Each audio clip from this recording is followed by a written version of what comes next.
Each year, Microsoft Research hosts hundreds of influential speakers from around the world, including leading scientists, renowned experts in technology, book authors, and leading academics, and makes videos of these lectures freely available.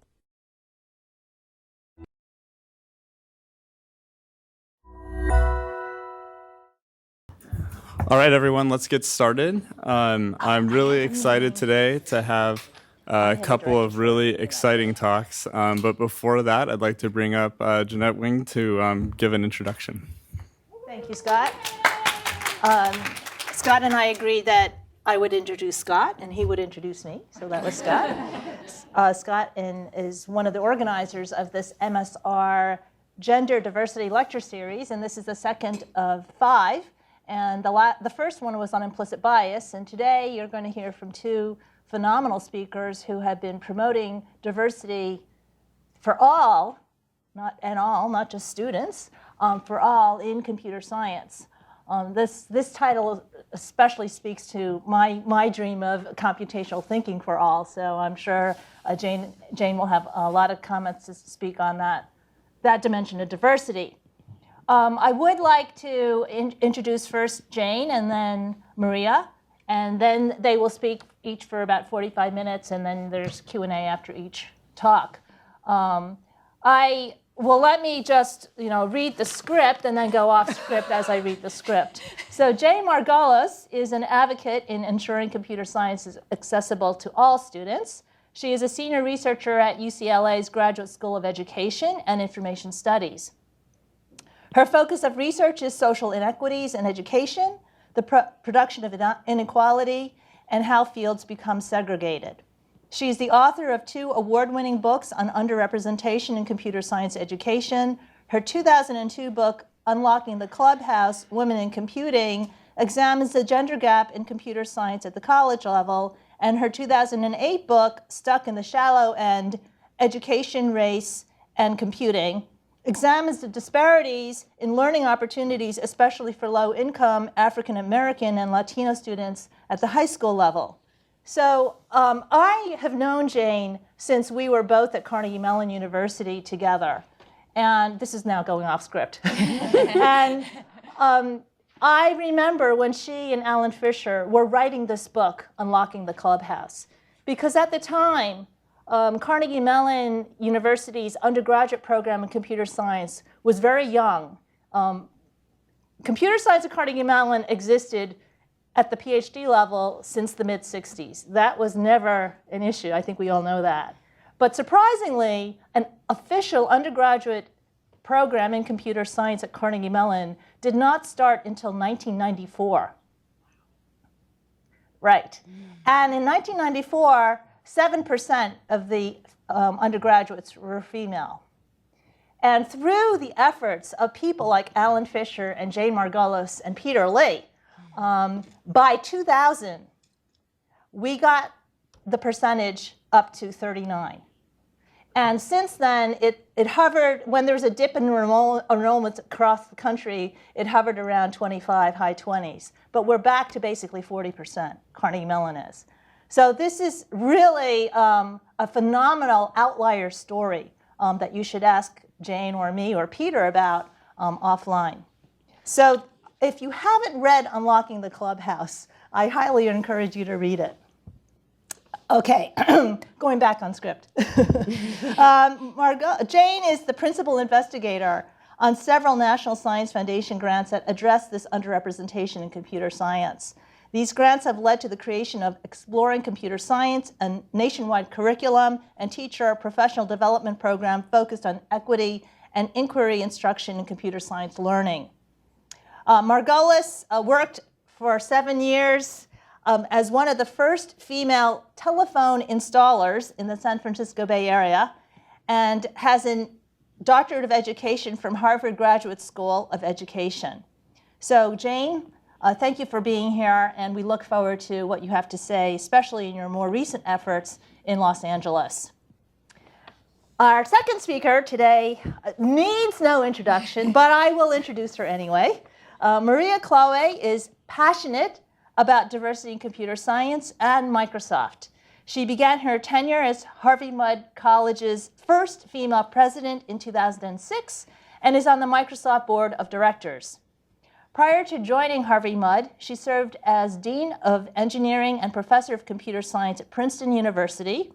Klawe joined Princeton from the University of British Columbia, where she served in various roles, including administrative roles, I believe, from 1988 to 2002. Prior to UBC, Maria spent 8 years with IBM Research in California and 2 years at the University of Toronto.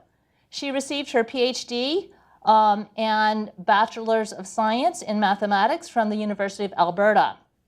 So she is Canadian. Klawe is a member of the board of Microsoft Corporation, Broadcom Corporation, and the nonprofit Math for America, a fellow of the American Academy of Arts and Sciences, a trustee for the Mathematical Sciences Research Institute in Berkeley, and a member of both the Stanford Engineering Advisory Council and the Advisory Council for the Computer Science Teachers Association. She is the recipient of the 2014 Woman of Vision ABIE Award for Leadership and was ranked 17 on Fortune's 2014 list of the world's 50 greatest leaders. And so one thing, this is the fun fact that Rain supplied me with, one thing people don't know about Maria is after a decade, she now has an art show exhibit at Mountain View and enjoys painting.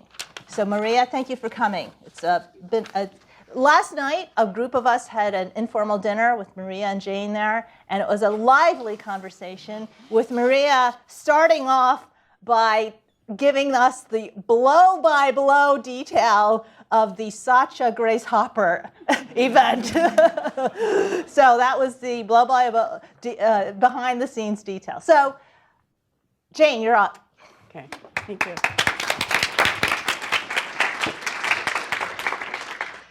So I want to thank you all for inviting me. Is the mic on? Okay. Okay. So I am, as said in the introduction, I'm a social scientist. I'm not a computer scientist. For years, I used to say that, you know, I have no technical background. And then someone dug into my past, and I realized that I do have some street cred.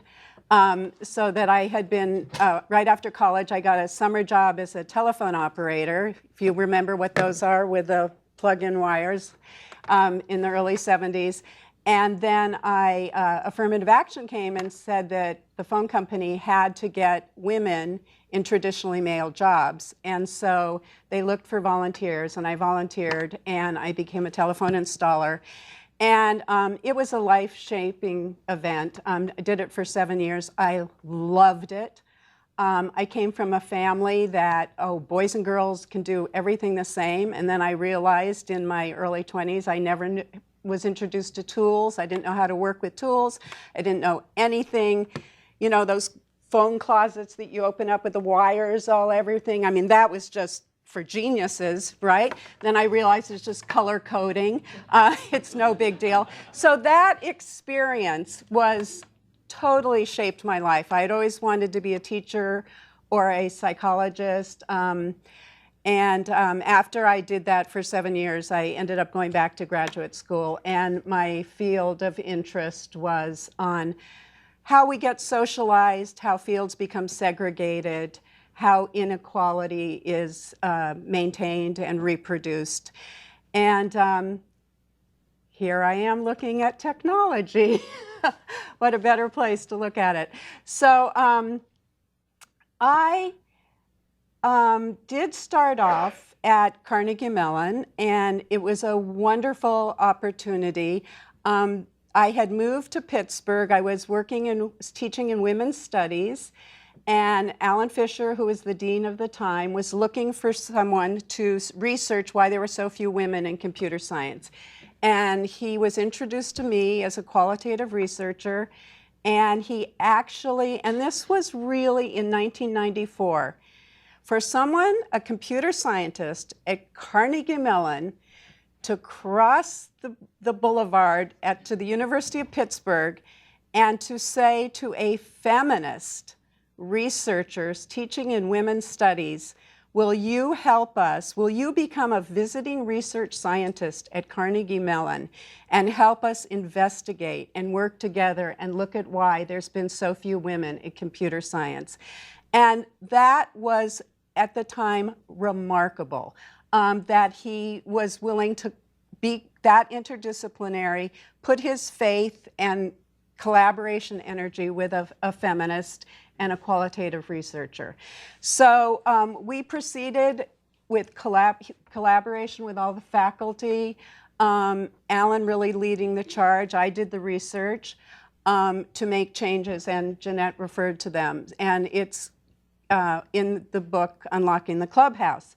So I'm not really going to talk about that, which was from 94 to 99, and it is in the book.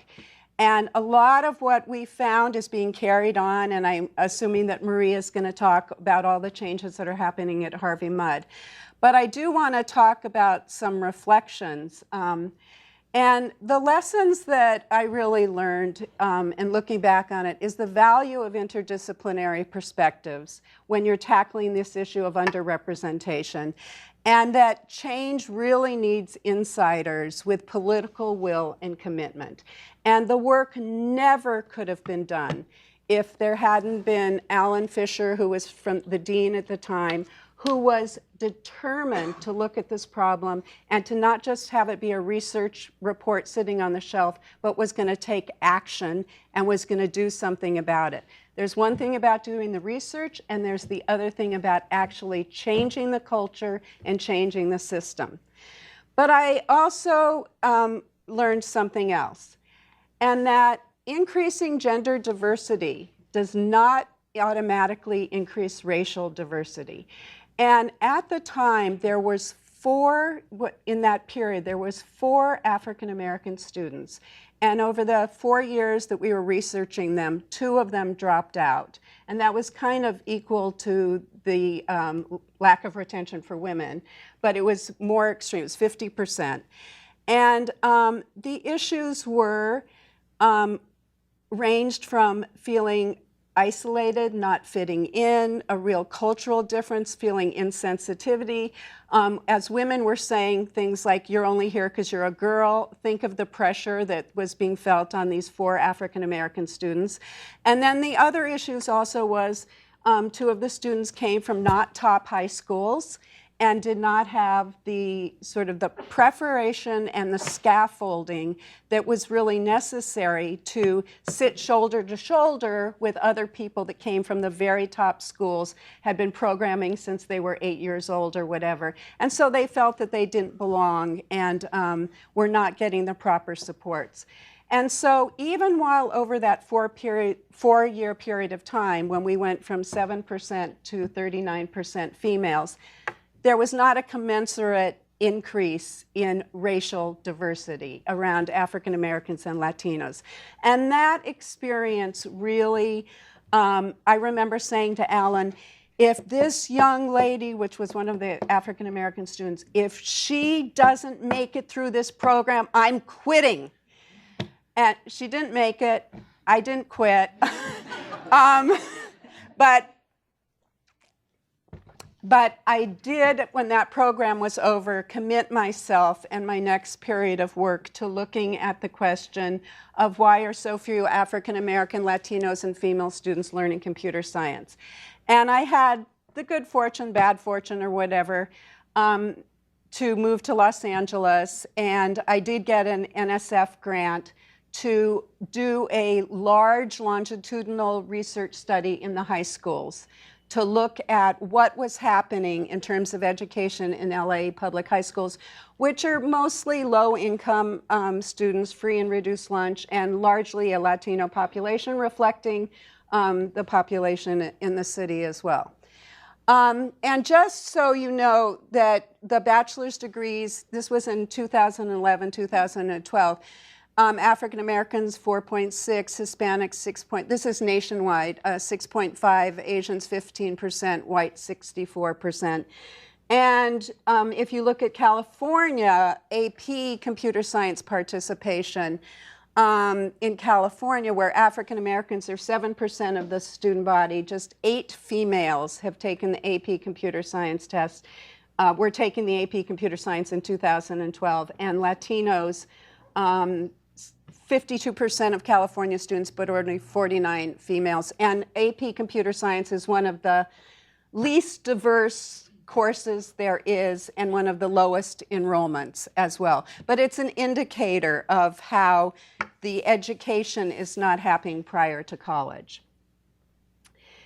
So I got an NSF grant to do another longitudinal study looking at it, the situation, and we did research in some LA 3 schools intensely, but we looked at the whole district.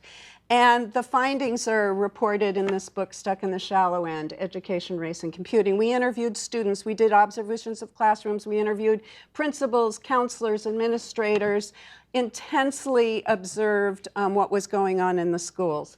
And the biggest sort of umbrella finding was that there were great disparities in learning opportunities that fell along race and socioeconomic lines.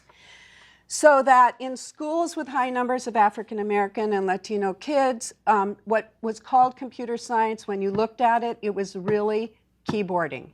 It was internet searching. It was word processing. It was not computer science. And also that many of these schools were technology rich, but curriculum poor. In other words, there were a lot of computers in those schools. You'd walk in, the room would shine with equipment, but the curriculum was so poor. The teachers were not there. They were not getting introduced to computer science.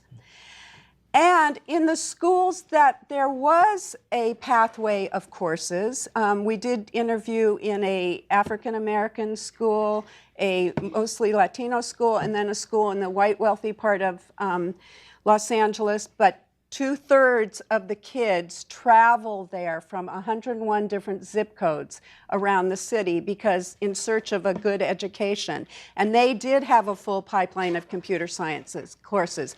But when you looked at the AP Computer Science class and the other classes, it was predominantly male and white and Asian students. There were no students of color and very few females in those places. So that those places, AP Computer Science and other computer science, really were sort of claimed spaces by a certain narrow group of kids and were really segregated spaces. So the question was what to do. We looked at what was going on in these schools, and there were structural inequalities. There's these interlocking forces, structural inequalities, classes and teachers. I talked about that. The classes really were not computer science. There were not teachers that were prepared in computer science because there's no CS certification pathway. Like you can become a math teacher, an English teacher. There's nothing in computer science. So it was structural inequalities. There were biased belief systems and policy. And all of these forces interlocked. And I'm going to talk about the biased belief system because right now there's so much discussion about unconscious bias. And this was very, very true in the high schools. So the image that a lot of teachers had and students was the image of the CS boy wonder icons. And these images, when we would interview students, they would talk about Bill Gates, Steve Jobs. These were the images that teachers and students carried around in their head. And the issue of gender and race was very paramount in their minds. And a lot of the interviews revealed that there was this born to do it belief that one of the teachers said, you can just tell a student who is born to do it and who has the natural and innate talent. And they would go on to describe these students and how they could really pinpoint them. And the false attributions from educators were that others were just not interested. And that is what the deadly curse was. They not only felt that some were born to do it with innate talents, natural talents, but others are just not interested or capable. And from students, we would hear, what do you see as a computer science? A dude with some real glasses talking weird. And another student said, they'll probably be white or Chinese because they're like smart and they like those things. So there was incredible consciousness of race, gender, and appearance. And these students were not seeing themselves in the possibility of becoming a computer scientist. But what we found, and we talk about this in the book, is that it's not innate or natural talent, but we have called this preparatory privilege. That a lot of the students in the tech club and the picture that I showed you about who were in the AP computer science classes, they were often kids that came from families with resources that had the ability to introduce them to computer camps, which are quite costly, have a lot of computers at home that they can tinker with, take apart, have private tutors, and really get a jump start into the world. Maybe come from families with engineers or scientist families. All these things that you don't realize are just laying the foundation and giving someone confidence and a belief in themselves that they can enter into this field. And just so people in computer science don't become defensive, like, oh, is that me? This happens everywhere. And I just want to, this is the first time I've shown these photos and that I'm going to show you. And it just is part of the way privilege and inequality happens in our country. So I'm obsessed with Yosemite. And I don't know if you were following this guy, Tommy Caldwell, these two climbers that went up the sheer face of Half Dome without ropes. I mean, just incredible. And this happened like 3 months ago, and it was all in the paper and everything. Well, here's Tommy Caldwell. He's almost at the top. It was, what did it take, 19 days or something? They were climbing the sheer face, and he had tried it 7 times in his lifetime. Well, I became really interested in this, followed it all the time. And then I found this big article which showed the whole story, and here was Tommy Caldwell at 7. And I was going, oh, this is like what I'm talking about with preparatory privilege. Here's Tommy at 3 with his dad. And here's baby Tommy.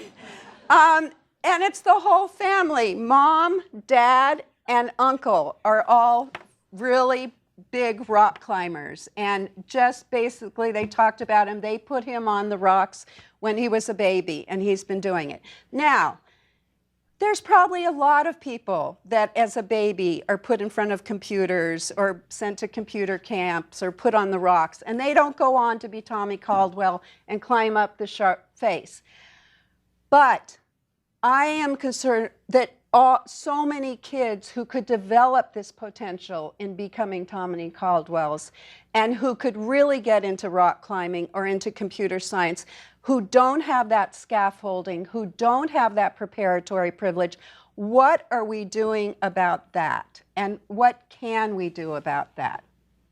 So our vision after this research was to democratize computer science knowledge, to help transform computer science education so that it is engaging and relevant for students who have been marginalized by the field. First and foremost, we were saying it is not typing and keyboarding, it is computational thinking, the problem solving, the critical thinking, very influenced by the work of Jeannette Wing, and looking at what computer science should be. How can we democratize this knowledge and bring it to all kids so that everyone has the opportunity to climb the Half Dome? And what was needed, we decided, was an intervention in the schools because that's where the kids are. There are many programs that do after-school informal education. They set up camps, they set up special programs. We said we have to go into the schools, and the way to do that, to reach the vast majority of kids is we need partnerships with school districts. Now, Maria is totally right. Our public school education, and especially in large urban cities, is really, okay, this is going live, if everyone's hearing it. I create partnerships with school district. There's a lot of work that has to be done, a lot of work.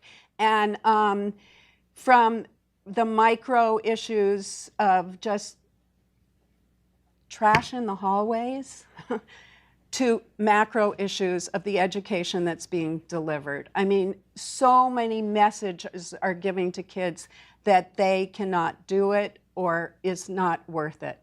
So we decided to partner with the school districts and convince them that computer science is computational thinking. It can be relevant to kids. It can gauge their interests. Given the opportunity, they can become interested and capable. And to do this, a lot of policies had to be changed. Computer science now is not part of the academic core, so it doesn't get tested, so it's always the least priority. It has a vocational history where the it's considered a technical arts, and you get the same credit when we started for computer science that you did in floristry. And a lot of the counselors were channeling girls into floristry and fashion club and not into computer science. And there is no CS teacher certification. So we have to deal with the policy issue, we have to deal with getting the courses, winning the school district over, and getting the kids.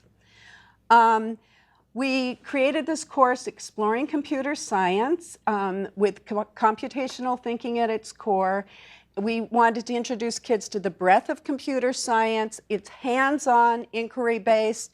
They start off with human-computer interaction, problem solving. These are all 6-week units.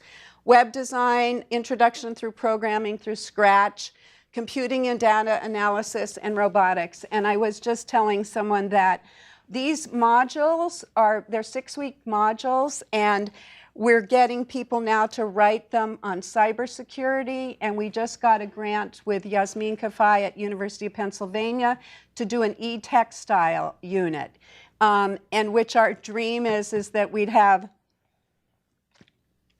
this. We have a teacher who's doing it at her fashion club, and we want to have like a whole fashion project runway show based on one of these units that happen here. But so they're 6-week units, they're hands-on, they're inquiry, and they're all based, the assignments are based on stuff that is really relevant to these kids' lives in their community.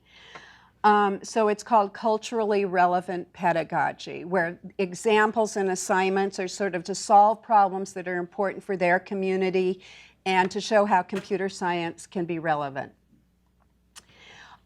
We also emphasize computational practices, which are now sort of the new computer science principles course that's being designed by the College Board and the NSF. Very much emphasizes these practices and collaboration and analyzing and being able to communicate are all part of the pedagogy. The pedagogy of the course is really critical so that it's not just a direct instruction where you follow this code the way old computer science used to be taught, very narrowly focused on a programming language. This is much more inquiry-based, problem-oriented, and it's an introductory course. It is the first taste that kids have at what computer science is, and then we are designing a pathway of courses so that they would have a computer science, exploring computer science, then like a robotics class or exploring textiles, mobile apps, and then an AP computer science class. Oh, now I want to show you a video that unfortunately I haven't really shown this because I feel it has too much focus on myself, but it really does focus on the class, the spirit of the class, and it shows you, a lot of kids are talking about it, and when it comes on really loud. So just so you know, I mean, it's scary. Okay, you can turn it up. That's usually really loud. Oh, louder. Oh, no, gotta go back. How do you stop your...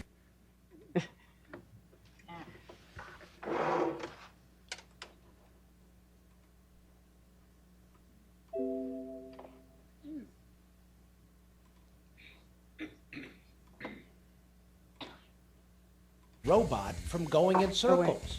It's not exactly your typical... It's okay. Okay.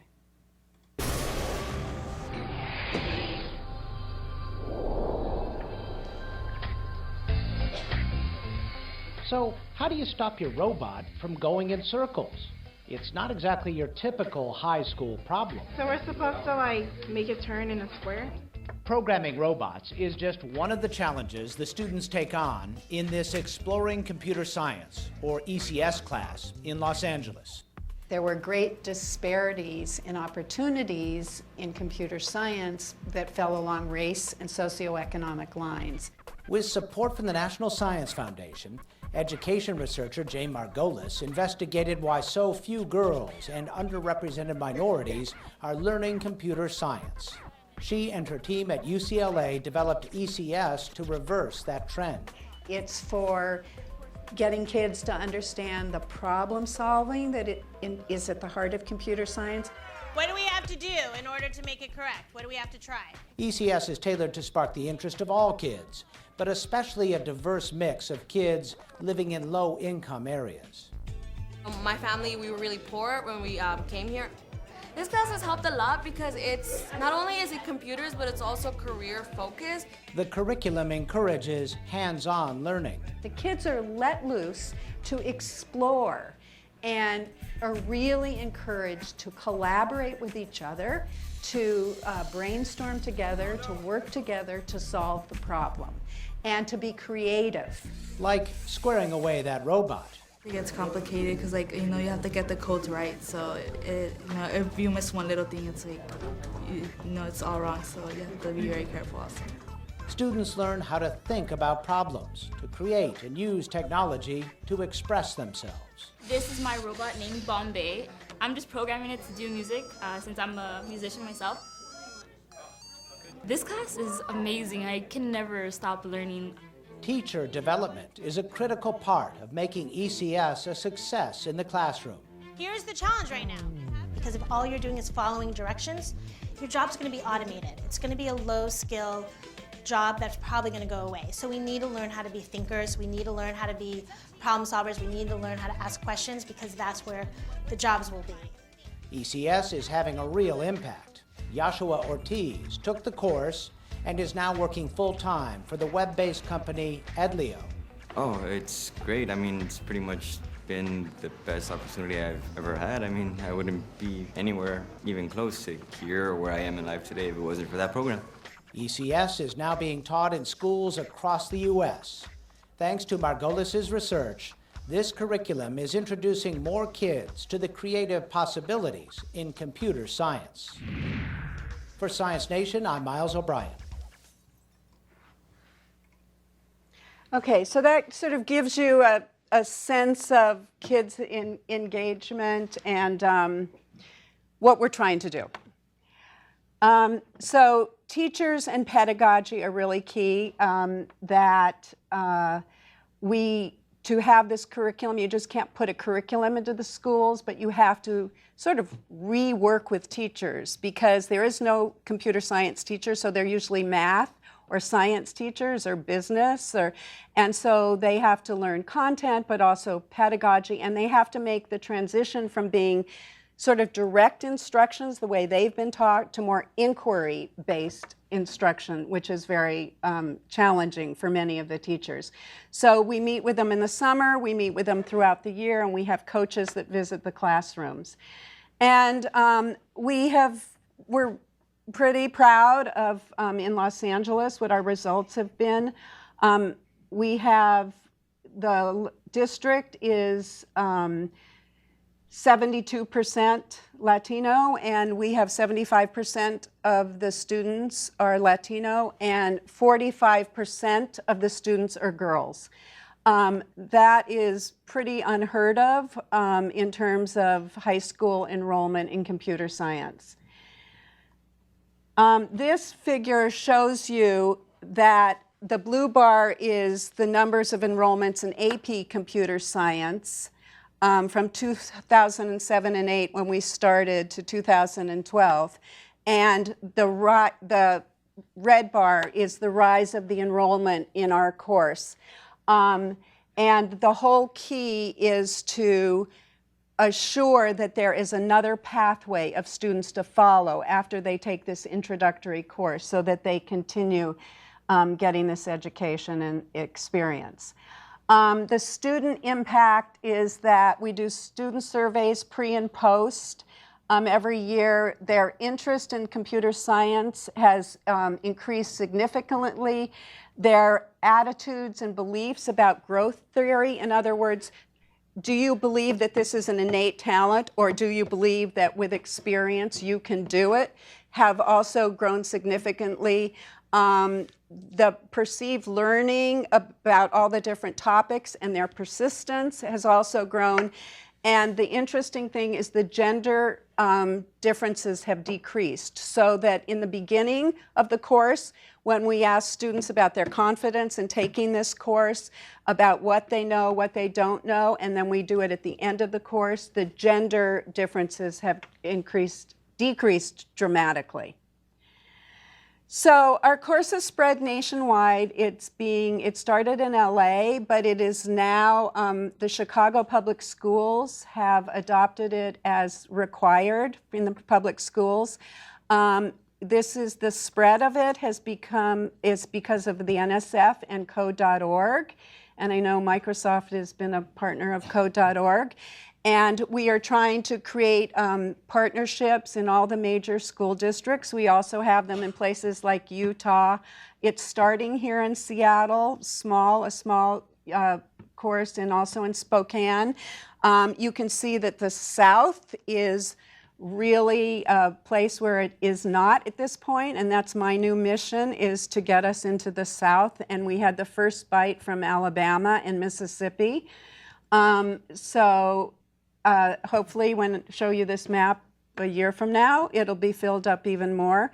And so this is pretty exciting. It also presents a lot of challenges for us, because when you scale up a program, I don't believe that numbers are what you should be judging by. I believe it's like the depth of the learning. And so one of the things that we're really wrestling with is how we can capture that in a very quantitative way. Let me just back here to that about the depth of learning. We have partnered with SRI, Stanford Research International, to come up with assessment measures that can look at and find out about students' learning. We don't want it to be a standardized test. We want to be able to show the creativity, the problem solving, the innovative sort of way of working that the students are doing. So it's both content and they're wrestling with the problem solving. And so SRI has taken this on about how to come up with really authentic measures for computational thinking. And it has been a backbreaker, like Jeannette. This is SRI. This is what they do. You'd think they could come up with this. It's been years it's been 3 years now. And they're probably listening. They're doing a great job. They really, they are. They are doing a great job, and we're partnering with them. But it is just really difficult, really difficult. Have you thought about also measuring where these students go afterwards, following what they do, even in college? Right. Once we have a pathway, we can do that more. And the other thing is that gets pretty difficult because there is so much ID security about following kids in public schools. And that's why a lot of people just do this work in private schools and where it's easy. I mean, we're really going to the hardest place to do research and the hardest place to bring these opportunities to kids. But we're not letting it stop us. Rain had said end with a call of action. So this is my call of action. Okay. So my saying is, it's not about diversity numbers to get Jessie Jackson off the backs of Silicon Valley. In other words, that's not why we're doing this work. It's not about just getting low-hanging fruit. You know, in other words, all the kids that have had all the scaffolding in the private schools to boost the numbers. It's not about creaming off the top. It's not about just getting more CS workers on our side. We're about equal educational opportunity for all students, for all citizens in our country and worldwide. But what it is, it's about equalizing opportunity, distribution of knowledge. And it is not just about education that has to change. So there's a lot of tension back and forth where industry says, well, we can't do it because the pipeline isn't providing enough students of color or women. And education says, well, we're nervous about sending them to you if it's going to be a bad experience. And so it's not just one, it has to be both together. And it's really about systematic change. I mean, this issue says that there's really something wrong in our system of education and inequality. And so my sort of inquiry-based question is, what can Microsoft do about that? And how to best support initiatives that are tackling systemic inequalities. Does Microsoft feel that's in their charter, in their what they should be doing? Or, you know, with the big footprint that tech companies have, the big megaphone that tech companies have, what should be the range and depth of these kinds of issues that are being tackled? And should it just be left to nonprofits or educational researchers and activists to be doing this? But how can there be a real partnership? And is that even a reasonable request?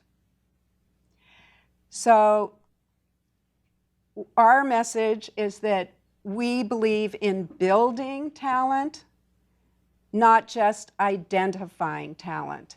And we feel that a lot of what has been happening lately to address these diversity issues is by just identifying the talent that is currently there. And what we want to do is build more new talent and give many more people these scaffolding opportunities. And so thank you, and that's the website. And if you have any questions, I'm Margolis at UCLA. Okay.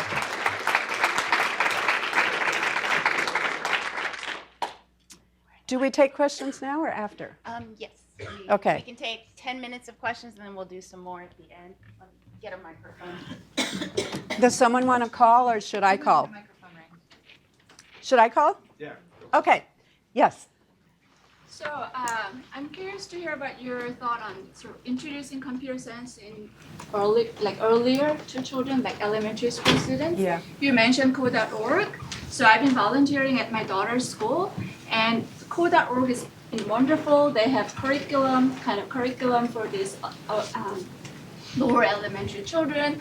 So, and then the thing is, my experience so far is that these younger children, you know, they don't have this baggage. Oh, you know, computer science is for these just geeks or anything like that. Like girls and boys, they're equally excited, and they're just so eager to learn. So I feel that, you know, maybe one sort of approach to tackle this, you know, this inequality is just introducing them early before they kind of build up this Absolutely. a little more, you know, I guess differences between them. Absolutely.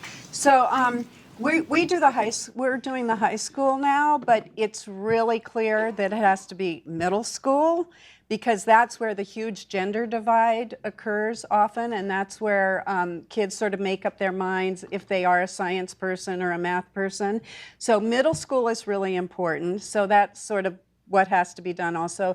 And then in terms of elementary school, I agree with you. When the one chapter I think that's outdated in Unlocking the Clubhouse, because it was written in 1999, was that I talk about walking into my daughter's, K through 5 classes and how the boys are hogging the computers and they are hogging the Lego tray and the girls are at the art table.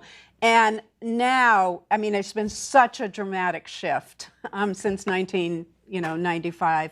And so I think that the young girls at code.org, all that stuff, are just gobbling it up. So I agree that it has to be younger also, and that's important. Yeah, there and then in the back, yeah. I remember Bob Moses speaking here a few years ago about the Algebra Project. Can you talk about math education in Los Angeles and how kind of this parallels it and how this differs from it? Well, that you bring up Bob Moses, he spoke here? Yes. Oh, wow. Well, so he's one of our mentor people. We base a lot of what we do on the Algebra Project. Math, math education. Lots of girls are probably taking algebra and pre-calculus, but yeah, girls are actually doing better. I mean, the big issue,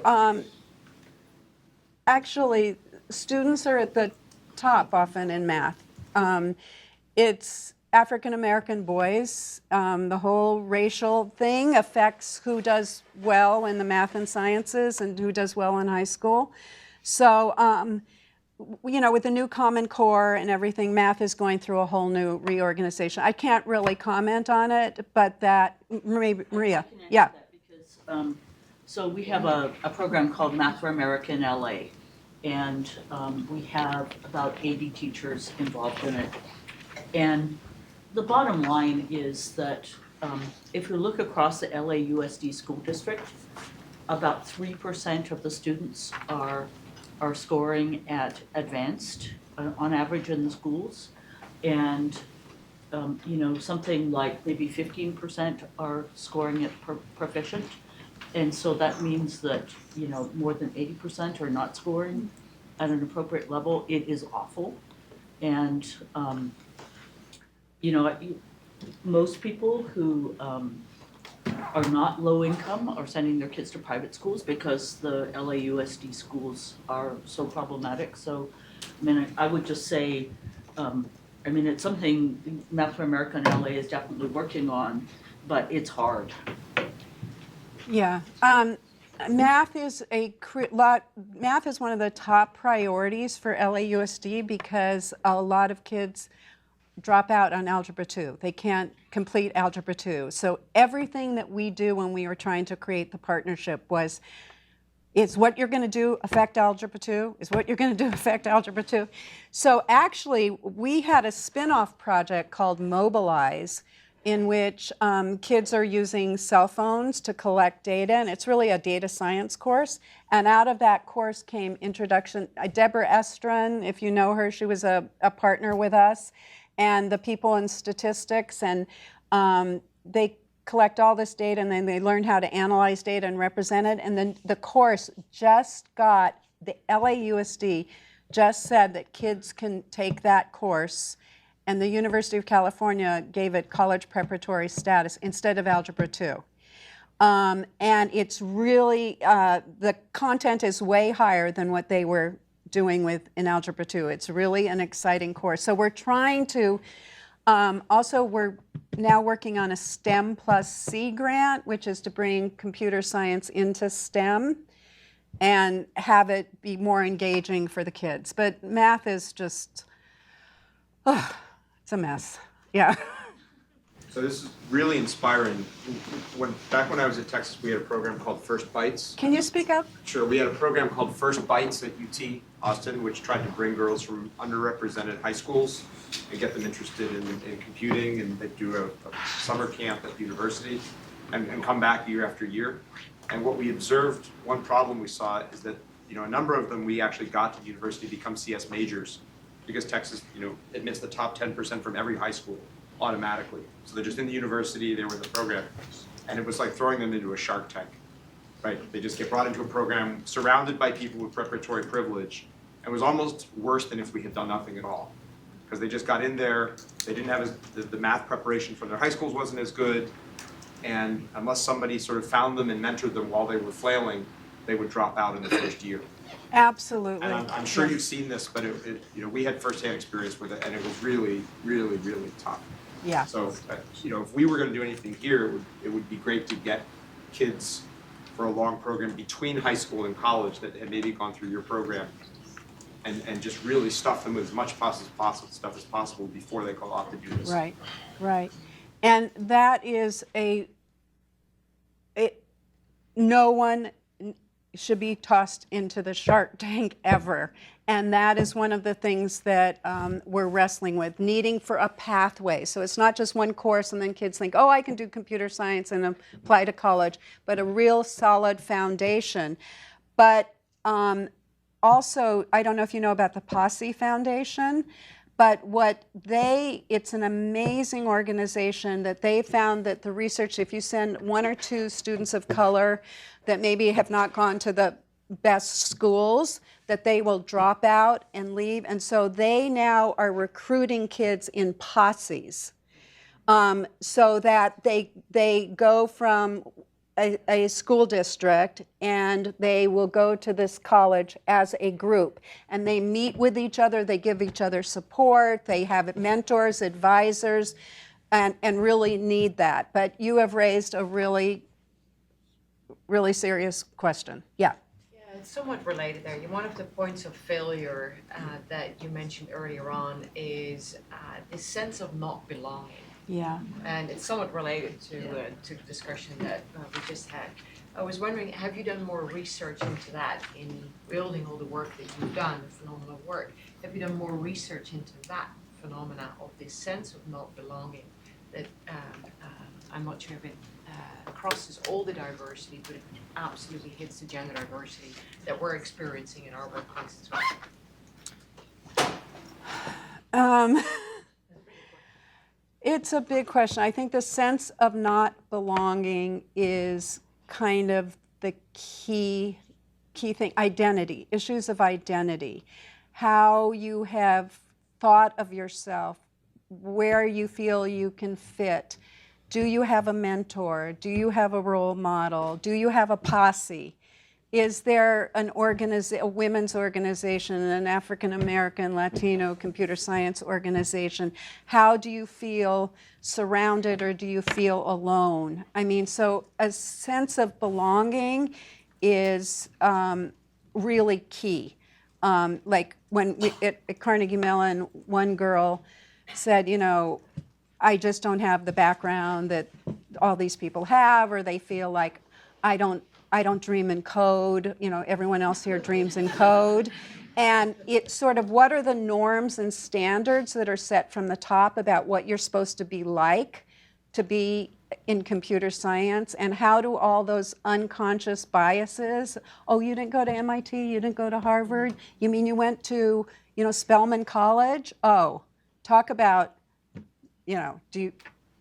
Spelman College, HBCU, like you're automatically suspect. So I think that a sense of belonging is all about norms and expectations that are set within the culture. And you need a posse, and you need a lot of support to weather it. Jane, yeah. One question from online, and then we'll transition to Maria. It's from Jeremy. And he says, I appreciate that you include race in your talk. I found that the conversations around diversity in computing usually separates gender and race. How can we bring and maintain focus on both? What are your suggestions? Well, one of the suggestions is it's what I vowed to do now. So, there's a lot of attention on gender, and I just gave a big talk that involved a lot about issues about race. So it's trying to integrate those discussions into a lot of these discussions. And gender is now what everybody is focusing on.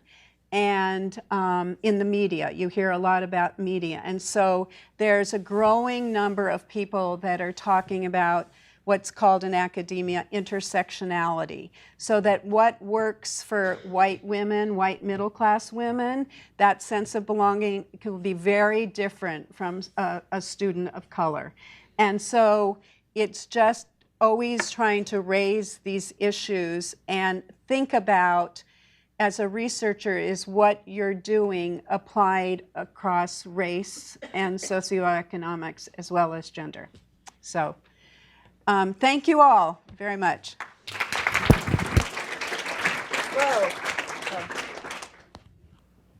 So I'm actually going to talk about, almost exclusively about gender. And one of the reasons that I'm not going to talk so much about race is that it's only in the last couple of years that at Harvey Mudd we've been successful in actually recruiting classes that have a significant number of African Americans and Latina students. And so partly because our students don't pick their major until the end of their second year, we haven't really seen whether the things that we have done to make computer science very successful for our female students, whether or not it's going to actually apply to our African American and our Latina students. So we're optimistic, but I'm going to focus just on women for now. And I have a hypothesis. So Rain sent us email saying, you know, this is MSR, people like data, they like theorems. Yeah, well, I like theorems too. Many theorems, however, that involve social change or cultural change, you're doing well if you can at least come up with evidence to support your hypothesis. So here's my hypothesis. And it's that if we make learning and work environments interesting and supportive, and we build confidence and community among the women in those environments, and if we demystify success, women will come, thrive, and stay. So I think that's a hypothesis. Let me talk just for a moment about what I mean about demystifying success. So what I really mean is that we become very explicit about what strategies lead to success at various stages in your career. And so let me, so we've been applying this at Harvey Mudd College, and we currently, and I'm focusing on computer science because it's not true that everybody needs a computer science degree to end up being successful in a tech career. I personally do not have a computer science degree. I do have a couple of math degrees, and I've taken a fair amount of graduate work in computer science, but I don't actually have a computer science degree. And my husband, Nick Pippinger, also doesn't have a computer science degree. All of his degrees are in electrical engineering. I know various people with degrees in physics and statistics and other kinds of areas that have ended up with wonderful tech careers. But the reason I'm focusing on computer science is whether you get a degree or not, I think the best preparation for going into the tech industry, at least today and for the foreseeable future, is to have a good amount of computer science knowledge, skills, and experience. And so, you know, just, I will say that, so first of all, I get an enormous amount of credit for what has happened at Harvey Mudd. And I'm really happy to get all that credit because I get an enormous amount of blame for everything that goes wrong at Harvey Mudd too. And, you know, that's part of being the president.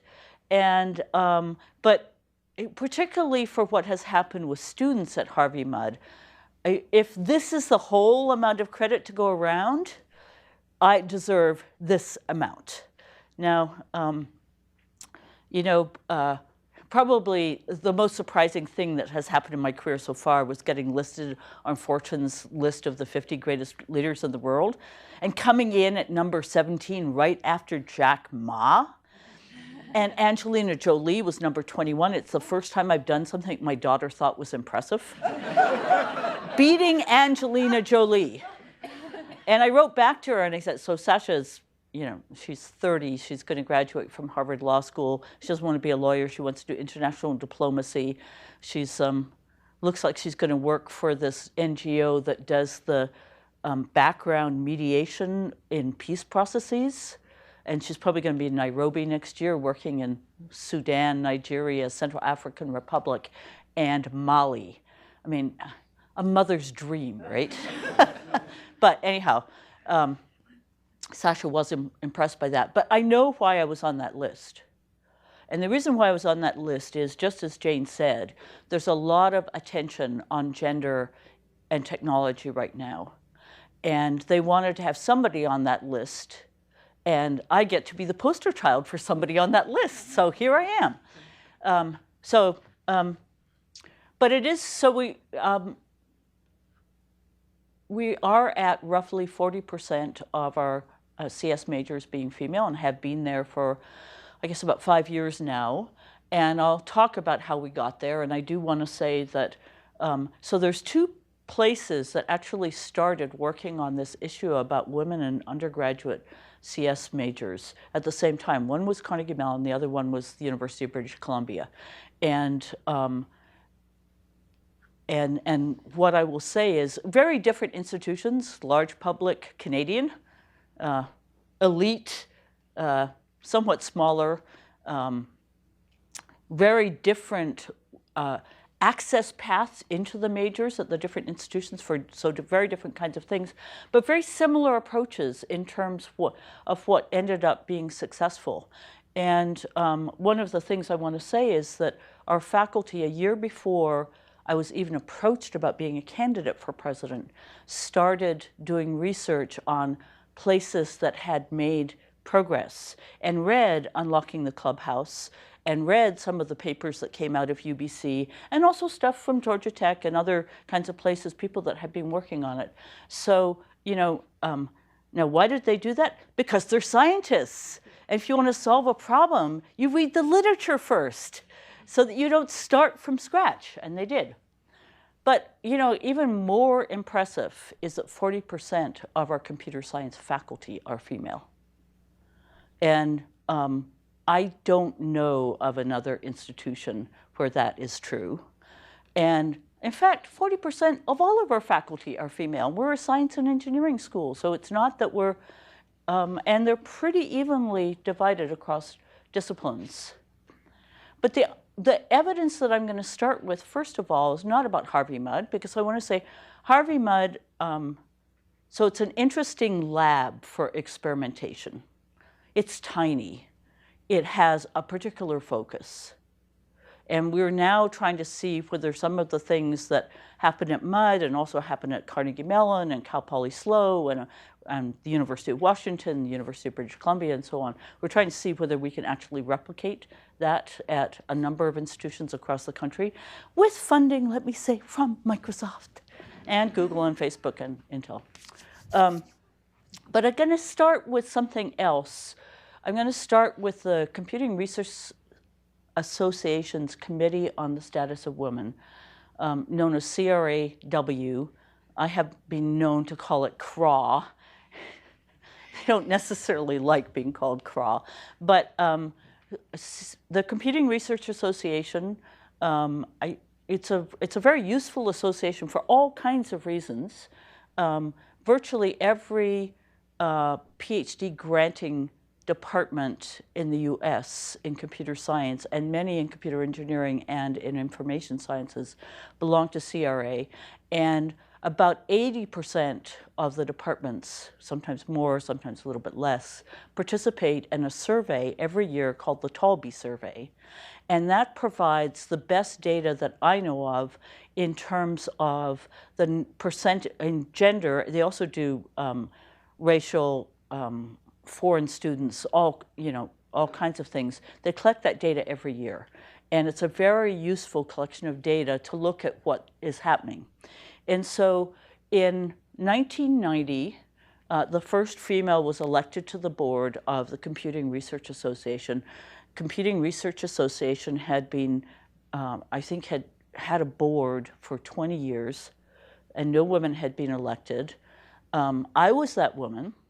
The reason that I got elected was that Ed Lazowska, whom many of you know from UW, who's a very, very good friend of mine, had asked me to run for it the year before. In 1989, in 1988, we had moved from IBM Research to the University of British Columbia in Vancouver, and I ran, and I didn't get elected. So when he asked me to run again for the next year's election, I said, sure, I'm not going to get elected. It's not a problem. I don't need to worry about this. I got elected. And there are many things I'm somewhat proud of, but one thing I'm really proud of is by the next year, we were 30% female on that board. And so, typically, I can't remember how many people were on the board, like maybe around 20. And so it went from 1 female to 30%. And all it took was just sort of like raising awareness and saying, let's nominate a bunch of really credible women to run for this board. But also in that first year, Nancy Levison and I started the Computing Research Association's Committee on the Status of Women. And there are all kinds of ideas that Nancy had that were incredibly good ideas. And one of them was, I think I was responsible for saying, let's have co-chairs so that somebody doesn't have to do all the work themselves. But one of her ideas was, let's make every single person who's on the board have to be responsible for a project. Let's make it an action committee. That was, I've copied that so many times. It was such a good idea. And because it was the Computing Research Association, and we were talking about women, the focus was on how do we get more women into PhD programs, and how do we get more women into research careers. And because, as you know, the situation for industrial research labs is, what's the right word? So, I worked for IBM Research. At that time, Bell Labs was also a wonderful research lab. Neither of them are anything like what they used to be. Microsoft Research is by far the best industry research lab. Well, there's several of them, but anyway, industry research community at the moment. I'm really hopeful that it's going to stay that way, et cetera, et cetera. But the vast majority of research in this country goes on in academia. And so that was where the primary focus was. So, what kinds of programs did CRAW do? They're largely funded by the National Science Foundation. Also some funding from Microsoft has been a major funder for some of the programs, so has Google. I believe there's been, some DARPA money and NSA money and other, kinds of things. But I'm just mentioning a few of the things they've done. There's many more. But their whole idea was, and this is sort of where the idea of demystifying success comes from, is to, first of all, let's figure out how we can get more young women who are majoring in computer science to go do PhDs. And so one of the early projects they did was, and it's still running today, is the Distributed Mentor Program. And so the idea was, maybe it would be really a good experience for a female undergraduate student to get to do research with a female faculty member in one of the summers. Now, at the time, there were many departments that had 0, 1, 2, or 3 female faculty members. And so the opportunity to do that, so let's suppose I want to work in computer graphics, the likelihood that there is a female computer graphics person in my department is small. And so the whole idea is that you would recruit female faculty members from across the country who'd be willing to supervise undergraduates, and you do a matching program. And one of the great things that was done,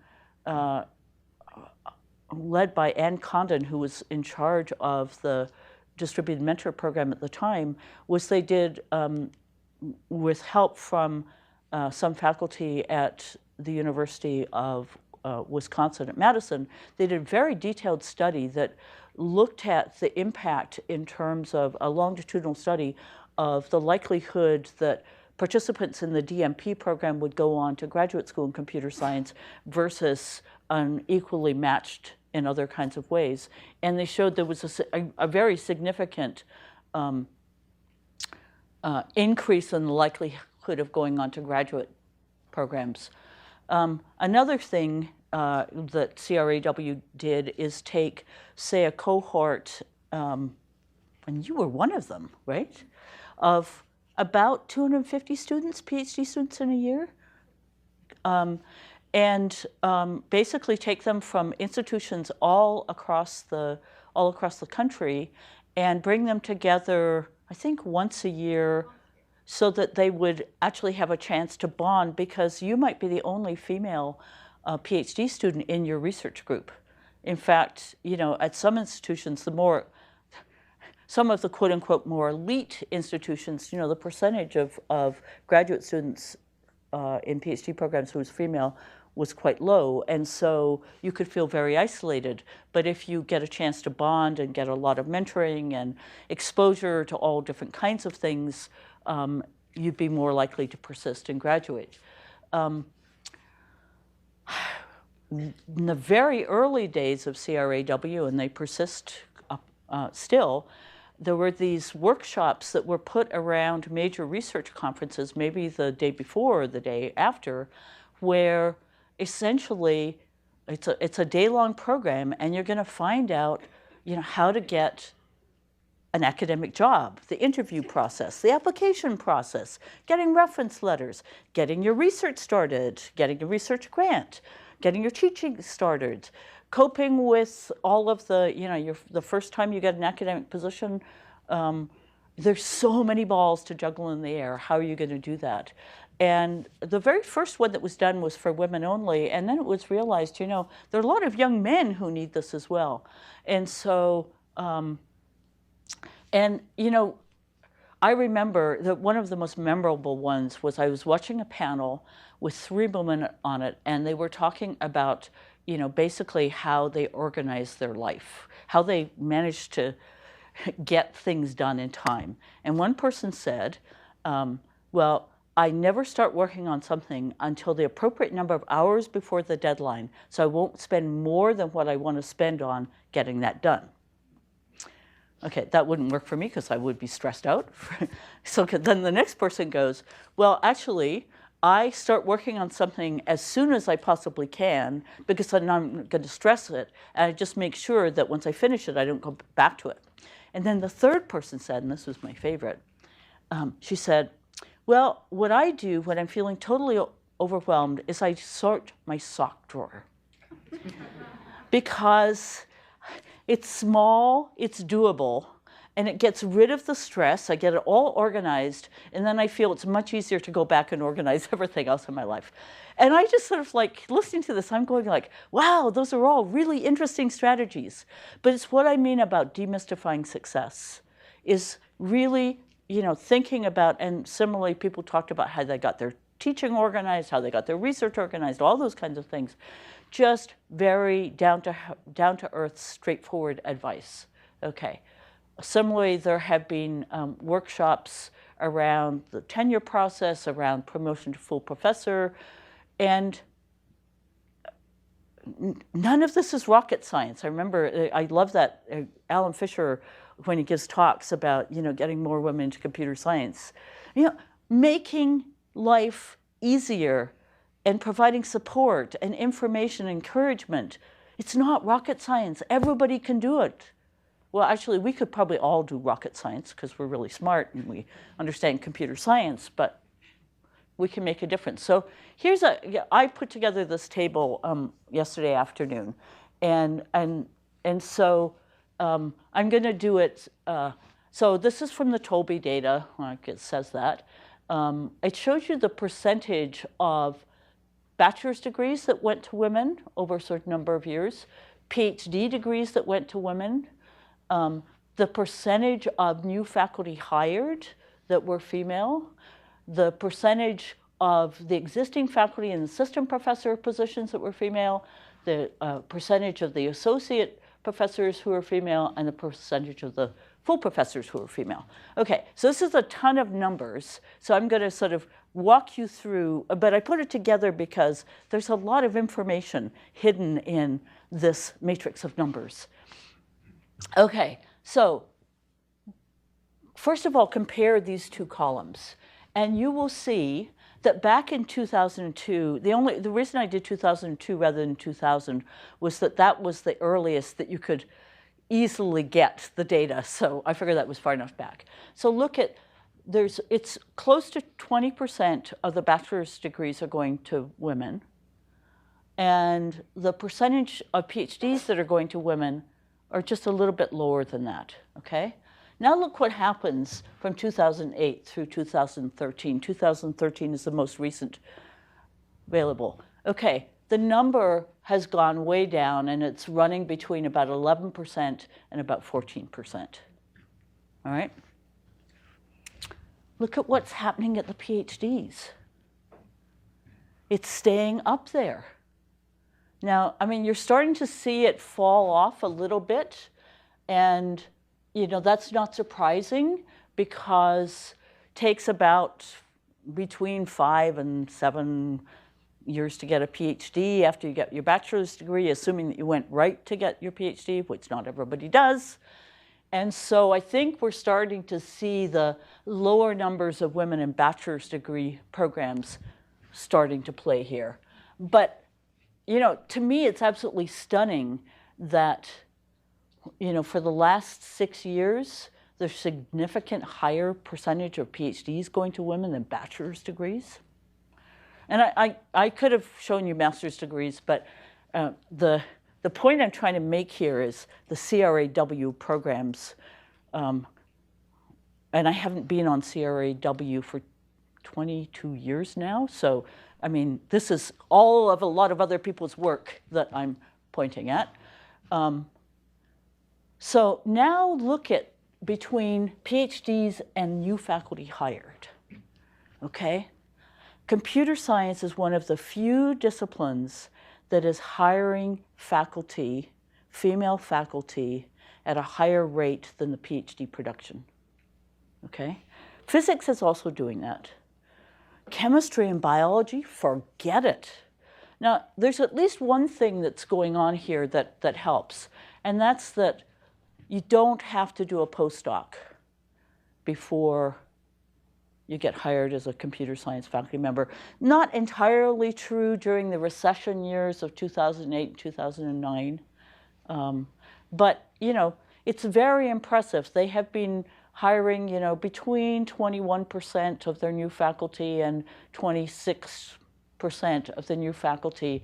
And you could see that they're hiring typically at a few percent higher than the actual PhD production. All right, now there's some things that are playing into that. One of them is, I think, on average, females are a little bit more attracted to academia and the teaching aspects of academia than males are, because a lot of males who are finishing PhDs might do a startup, they might go to industry, and I think that's some of the bias.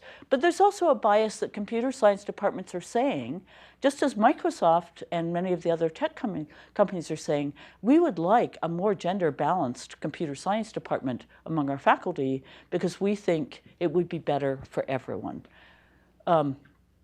Okay, assistant professors. So this is, you know, in that year, what percentage of your assistant professors were female? And you can see it's steadily increasing. Now, for the most part, it's higher than the percentage they're recruiting them. So this means that people are persisting, and that the women are actually persisting slightly more than the men are persisting, which is really unusual in a tech discipline. Okay. Takes you typically, time to get to promoted to associate professor, average is about 6 years, all right? So that's why I chose a 6-year thing. So we would expect that we would start to see the numbers in the associate professor starting to get up to where the numbers in the assistant professor were 6 years earlier. And lo and behold, we see they're steadily increasing. And then, okay, typically takes, I'd say, between 6 to 8 years to be promoted to full professor. It depends on the institution, okay? So we would start to see these numbers starting to get to look like what associate professors were like 6 to 8 years before. And sure enough, that's happening. So my whole point about putting all these figures together is, okay, we've had a very deliberate effort to demystify success in the academic pipeline. We've had a very deliberate effort to get young women to go do PhDs. We've had a very deliberate effort to keep them successful in their PhDs and get them into, careers after that. We've had a very deliberate effort to get them to be successful as assistant professors, then as successful as associate professors. And my point is, the data says it works. All right? And I don't actually know of any other discipline that has had this kind of systematic programming for the last 25 years. And I'm pretty sure that it hasn't been happening in the tech industry. And I'm completely convinced that any company that, just does the same kinds of things as CRAW did, they're going to see similar success. Now, we know that about half of the women who start, we know that if we look at a cohort of males and a cohort of women that start in the tech industry, and we look and see what percentage is there 10 years later, the likelihood that women leave is twice as high. And yet, what this data tells you, it's not happening in academic careers in computer science. And I will tell you, working in academia is as heavy a load as working in any part of Microsoft. I mean, it's really challenging. You have to do, for the departments that are reporting this, have to do research, you have to get grants, you have to have PhD students, you have to do teaching and do reasonably well at it. And a lot of the women who are represented by these numbers also are having kids, all right? So my point is, if CRAW can do it, for sure Microsoft can do it. And Google and Facebook and whatever. But, I would actually give Microsoft a better shot at it than any of the competitors. Why? Because I have watched where our students have chosen to go work. And Microsoft is our top employer for the last 5 years. And they all get offers from any place they want it. And they're overwhelmingly choosing Microsoft. And Google is sort of annoyed at this. So last summer they had 20 interns from MUD. It's unbelievable. The most Microsoft has ever had is 12. Okay, now I'm going to talk about computer science at Harvey MUD. Remember, I take no credit for this. Actually, I take some credit for these two. Let me just say, Harvey MUD, about 800 students, about 90 faculty, founded in 1955. First students arrived in 1957. One of the Claremont colleges, the Science and Engineering College of Claremont. Top competitors, MIT, Caltech, and Stanford in some order for our students. After that, it's some mix of Berkeley, Princeton, Harvard, and Yale, Cornell. maybe Rice. Carnegie Mellon is sometimes on the list and sometimes not. We count the institutions where, for the students that turn us down, where they went. And we count until we've covered more than 50% of the students who turned us down. Okay, so it was founded as a co-ed college. There was a cap on the percentage of students who could be female, 11%. I have no idea why it was 11%. That cap was there, but it was there so that we wouldn't lower standards just to let women in. And the cap lasted until 1971. So that tells us we never had more than 11%, any problems with getting close to 11% before 1971. So I arrived in 2006. I was contacted in September or maybe August of 2005. This is what it looks like the year before I came. About 30% of our students and faculty are female, and about 10% of our CS majors are female. So somebody was here this morning who came up and introduced herself as somebody who graduated in, I think it was 2001 from Harvey Mudd, and she was one of 2 CS majors that year. And I'll just tell you, we're averaging about 30 female CS majors graduating per year now. So it's not, I mean, it looks like it went from 10 to 40%, which is what it did. But the other thing that happened at the same time was the number of majors tripled. So, okay, this is the beginning of this year. We're running between 47 and 48% of our students are female. That's typically what arrives in an incoming class. We've gotten up to about 40% of our faculty are female. And for the last 5 years or so, we've been at about 40% of our computer science majors are female. So let me talk about how it happened. So a young woman named Christine Alvarado, who did her undergrad at Dartmouth and PhD at MIT, arrived as an assistant professor. And she had had a great experience at Dartmouth, never got asked about being female and in computer science. It was taken for granted, right? It's a perfectly good thing to be female and a CS major. Arrived at MIT and had a ton of students and some faculty even saying, you only got in because you were a girl. It annoyed her. It also really shook her. I mean, it really undermined her confidence. And so then she arrives at Harvey Mudd and, we have, in a given year, we have 1, 2, or 3 CS majors who are female per class year.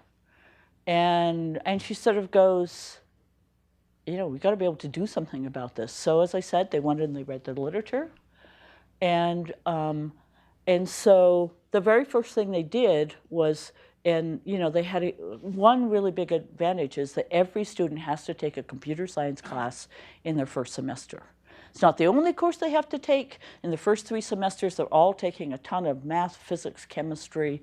They take a computer science course, a biology course, an engineering course, and a ton of humanities, social sciences, and the arts. So, but every student has to take that course in the first semester. And it was one of the most despised required courses in the first semester, all right? And so they decided, let's figure out how we can make it one of the most loved courses in the first semester. And I've heard Rick Rashid a number of times talk about, computer science is incredibly interesting. I mean, why isn't every intro computer science class inspirational, fun? I mean, it is amazing. It's an amazing discipline. She's right. Christine also had this idea, she'd been to Hopper as a graduate student, probably as an undergraduate student too, Grace Hopper Celebration of Women in Computing. Probably everybody in Microsoft knows about Hopper now after we got all this great PR. I'm so proud of Satya for 1, having accepted the invitation to do the interview, and 2, having publicly admitted that he made a mistake and all of the things he is committed to do at Microsoft as a result of that. I did feel terrible when it actually happened. Very guilty. So in any case, Hopper was in San Diego that year. Harvey Mudd is like 2 hours drive from San Diego. And so the very first year we took We invited all of our incoming, 44 incoming out of about 200 incoming female students. It was a bad year for women at Harvey Mudd. Invited all of them to go to the Hopper Conference. 12 took us up on it. And for many years, we provided every incoming female student with an offer to go to Hopper in their first year. Now, one year we took 50 out of, let's say, 84 students. It completely destroyed our lab schedules because, you know, they were going to be gone for a couple of days and they all have to take a whole bunch of labs. And so after that, in order not to destroy our lab schedules, we decided that we'd offer 25 first-year females the chance to go to Hopper, but we'd actually make the promise that if you want to go to Hopper, you will have at least one chance while you're a student at Harvey Mudd. So this year we took like 60. So 25 first years and 35 everything in between sophomores and seniors. And we also, because of the DMP research, we decided we got a grant from a private foundation for 4 years to offer between 8 and 12 females a summer research experience after their first year. Now, one of the things that I'm super happy about, and Microsoft was one of the leaders in doing this, is that a number of tech companies, Microsoft, Google, and Facebook, for example, and I believe Intel is doing this as well.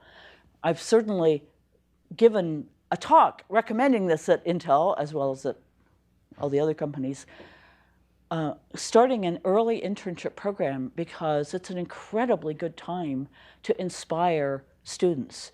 And at least the students at Harvey Mudd, you could hire them the summer before they started at Harvey Mudd and you'd still get a great intern. I mean, they're really bright, they're really hardworking, they're really nice, they know how to communicate, they can work in teams, all of those kinds of things. And, you know, I've written why we did these changes. And so the bottom line is if you want to get students into anything in this country, you got to make it interesting. They've got to think that it's interesting. They've got to think that they will do well at it. And they've got to feel once they're actually there that they belong. Now, why is that the case? It's because we tell our young people, do what you love, do what you're good at, and you will be successful. And so if they think CS is boring, if they think they won't be good at it, and if when they actually show up, they don't feel like they belong, why would we be surprised that they don't persist? Okay. I want to focus on what we did to change the Intro CS course because I think there's some really there's some interesting things to learn from it. So the course today, it covers the same material. It's just as rigorous, okay? But it is framed differently. It used to be, you know, everybody talked it at it. This is the course we learned to program in Java. That's very common among intro classes, even though the programming is only a part of what you're learning, and what you're basically learning is a whole bunch of important concepts in computer science. And now it's team-based problem solving of science problems. I got 2 problems, never mind. Using computational approaches in Python. And the word I left out is that it should have been team-based creative problem solving. So, and we've used this also for engineering. It's how we frame our engineering program. So we say, it's team-based creative problem solving. Well, why is that such a good approach? Because virtually every young person in this country wants to be seen as being creative. And for sure, if you think you're going to major in science and engineering, you want to solve problems. And, you know, very similar to the ideas that Jane talked about in the Explore CS stuff. Now, what is one of the worst experiences you can have in an intro class? You're in the intro class, and there's somebody else in that class with you. Well, I think I'm going to pick Scott this time. Come here, Scott. Okay, so Scott is in this class. I'm teaching the class, and he's in the intro class, but he knows way too much. And he's the kind of student, this is the kind of student I was, that, you know, when I ask a question, Scott's hands way up. Pick me, pick me. Thank you. And when he answers a question, he knows so much more than often more than I know. And also he asks questions as well. And he knows more than many people in the room, including the instructor. And it's just, for the kids in the class, it's terrifying because it's not that they think, oh, there's that Scott who knows way too much. They think, everybody knows that much except me. So I don't belong here. And so what we do at Mudd is we have a really nice conversation with the Scotts in our classes. So it's one-on-one, it's in private, and here's how the conversation goes. Scott, I love having you in my class. You're one of my favorite students ever. I just love how passionate you are and how much you know. And you know things like that almost no student I've ever had in my class knows. I know you don't realize this, but there's a bunch of students in the class who find when we're talking, they find it really intimidating because of how much you know. So I love talking to you, but I'd love it if we just did our conversations office hour, one-on-one. Is that okay with you? Thank you. Well done, Scott. I usually pick Ed Lazowski if Ed is in the room. It's so much fun with Ed. Okay, so the first thing we do, so we group our classes so our colors are gold. These are my magic shoes. Change the world in them. And black, and then white. And so we group our intro class into 3 sections. There's the gold section for people who've never had any computer science. There's the black section for people who've had, let's say, APCS. And then there's some group of kids who are really the Scott type, who we put in their own section because they know way too much. Like they've taken probably a full year of computer science at a university before they got to Harvey Mudd. So we put them in 42, which is the combination of the intro course plus the next course in the sequence, which is called 60. And I know you know why we picked the number 42. And then we call the students in the class who talk too much and consume way too much airtime macho bad behavior, and we get rid of it, as I just demonstrated. But, but here's the really interesting thing. So, and I actually didn't understand this until a couple of months ago, when somebody who was thinking about employing this at UBC said, but the kids start out being really a big difference between the gold and the black section. And yet you claim that when they start the second course in the sequence, they're at the same place and they do equally well. How do you do that? I mean, it's a really good question because they really are starting quite a ways apart. So the answer was half of the stuff that's in the course is stuff that they won't have seen in APCS. It's theoretical computer science concepts and functional programming, okay? And so for that stuff, we're going to cover it at the same speed in both sections. For the other half of the stuff, like loops or, whatever, we're going to just cover it very quickly in the black section because they've already seen it. We just want to make sure that we get them all on the same page. So we've got a fair amount of extra time. Let's say they've got about 40% of the time in the course to fill with other stuff. They just make sure they pick interesting stuff that is not useful for the next 2 courses in the sequence. I mean, there's tons of stuff you could cover, right? I mean, it might be useful to them by the time they're a junior or senior, but they stay away from everything in the next 2 courses, 60 and 70. It's so simple. The students have no idea what's going on. They love the course, both gold and black, and they get into 60 and they do equally well. And so the vast majority of our female CS majors who do really well, they start in gold. But so do an awful lot of our other CS majors. Okay. Maria?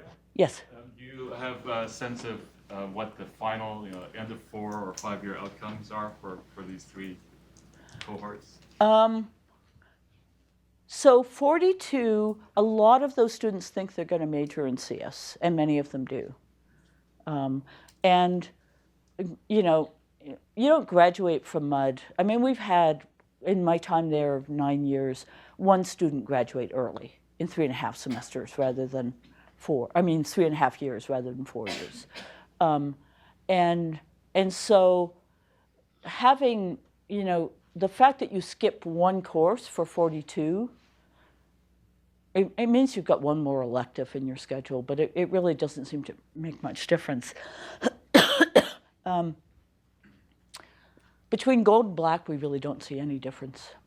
Yeah, they do equally well. So, the thing that's exciting for me about this, now, let me be very clear, these are very privileged students because they almost all, had a good high school education. I mean, we do actually have a few students that we take from crappy high schools, and we're trying to figure out, and so we put all kinds of support in place for students who arrive with a little bit less preparation, and they are surviving, but our goal is thriving, not surviving. And so, have we figured out how to compensate for the crummy high school education, K-12 education in general in this country? Not really. But let me just point out that 1 CS course is not enough to make a major. So they take the first course. If you're arriving having thought you were bad at CS and it was boring, you take 1 course and the most you can hope for is you get them into the second course. So your second course has to be just as good as your first course. And then you get them into the third course. And the thing you really don't want to have is what's known as a gateway course, where all of your students think that you're not really part of the club till you've made it through that course. And, do we have any Stanford alums here?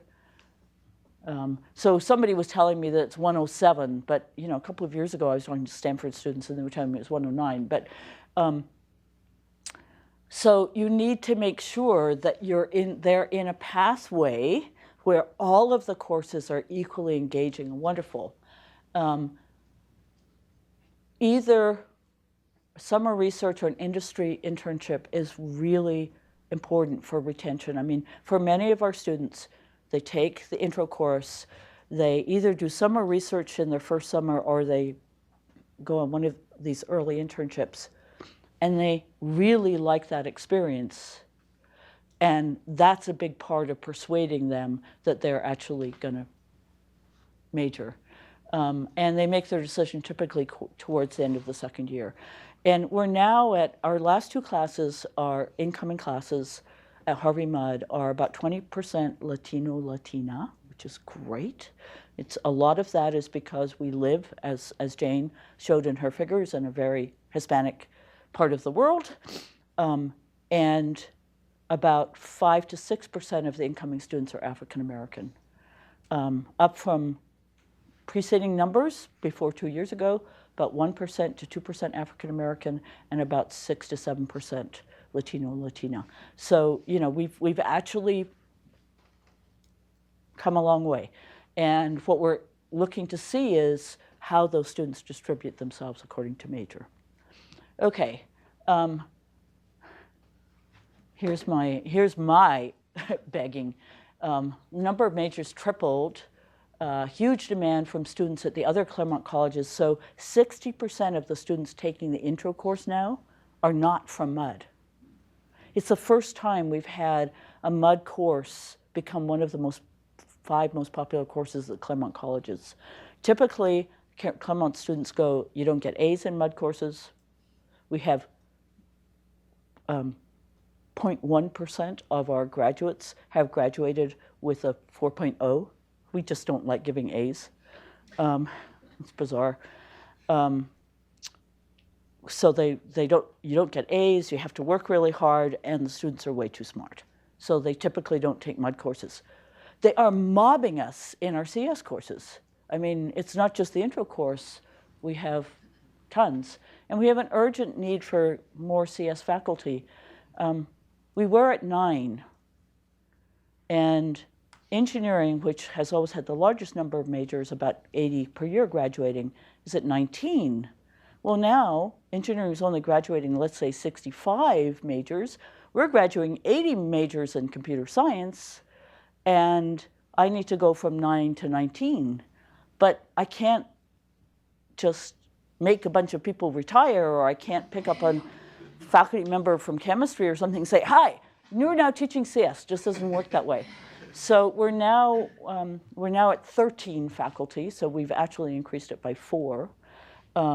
14 if you count me, but I'm not teaching. And so I have this thing out there. I would love Microsoft to be the first tech company who endows a chair at Harvey Mudd. There's probably a conflict with my being on the board, unfortunately. $3 million, you can pay it over several years. Okay. This is our current distribution of CS faculty. And, you know, one of the things that's really interesting to me is up until this year, the most number of department chairs who were female we'd ever had was 1. And this year, it's 4 of 7. And there's a shared governance thing at Mudd with the faculty, and they elect 6 members of the faculty executive committee. All of them are female. I mean, it's just amazing. So we do a lot of training for our hiring. But I think one of the things that's become really wonderful is our ability to talk openly about bias and to, you know, look at a resume and say, okay, well, here's the unconscious bias I was bringing towards this. I personally can talk about this. And when one person talks about it, it makes it safe for everyone to talk about it. Okay. Questions? Yes. Hi, Maria, AJ Brush from here. First, I want to thank you as one of the CRAW co-chairs right now with Nancy Amata for telling everyone what I spend part of my life. Woo! But then I wanted to ask you, when you seem to be drawing some analogies from those programs to stuff we might do at Microsoft, Right. and I was curious about which ones you were thinking of in particular, the workshops, the cohort, or what kind of leaps out as you as something that we should bring to Microsoft? I would definitely do workshops.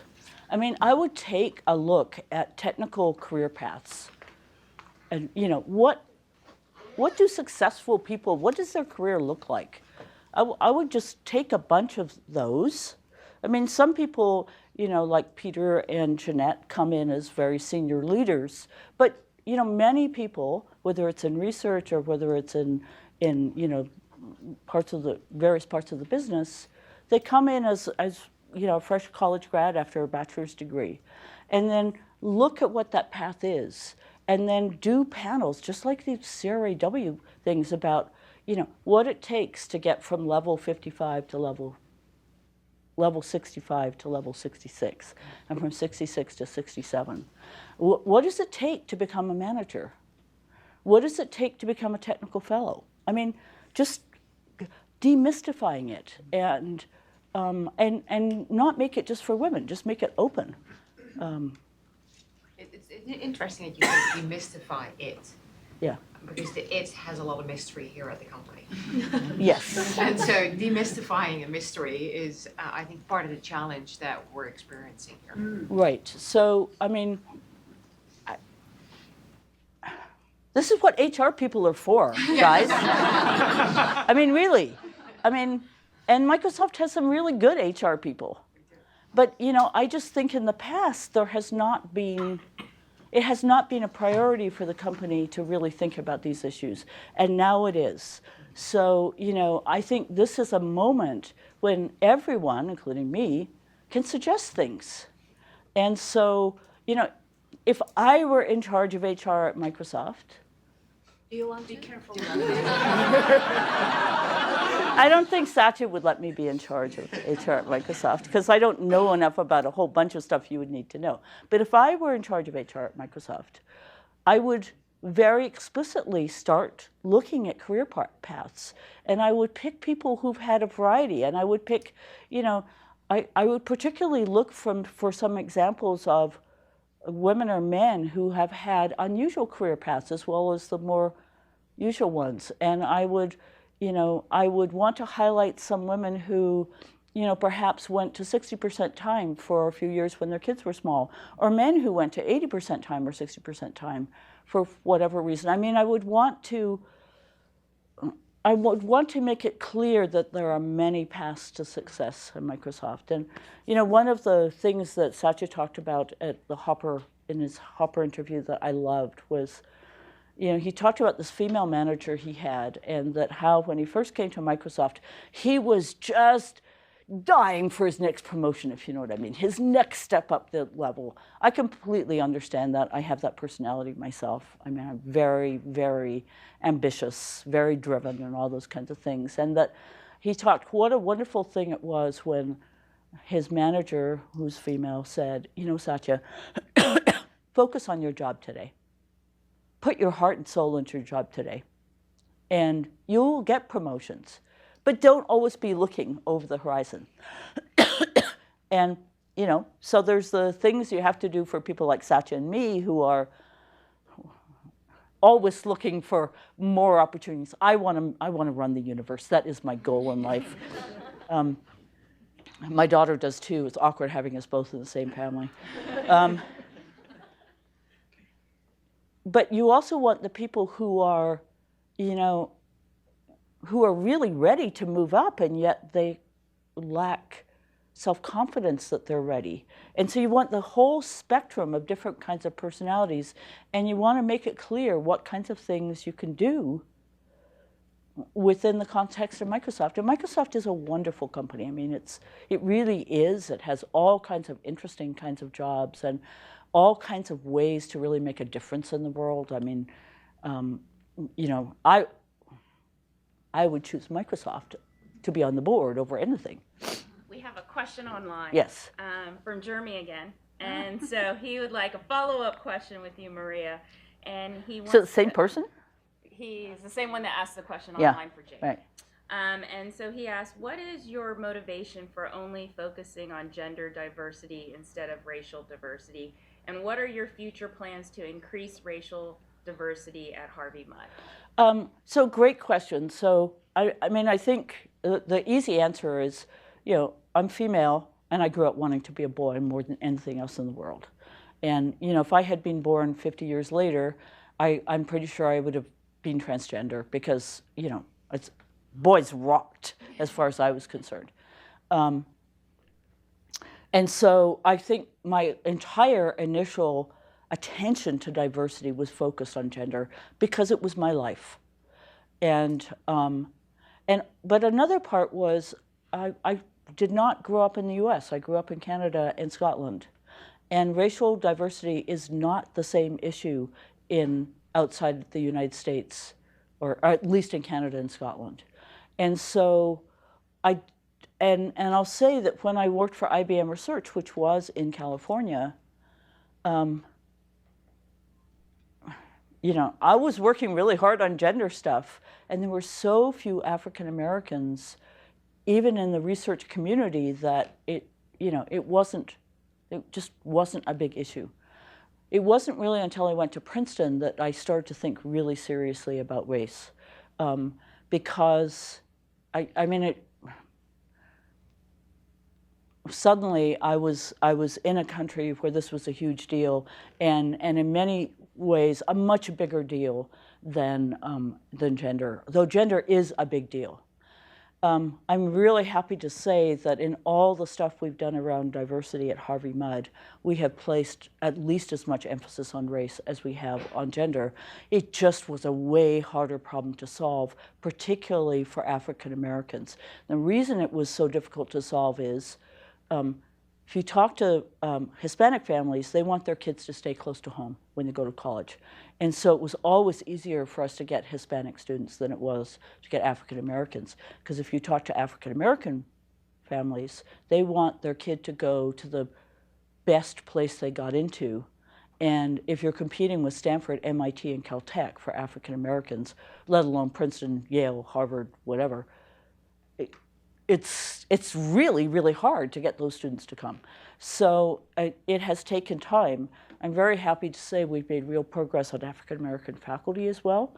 So, I mean, we're not nearly where I'd like to be. We're at about 4 out of just under 90.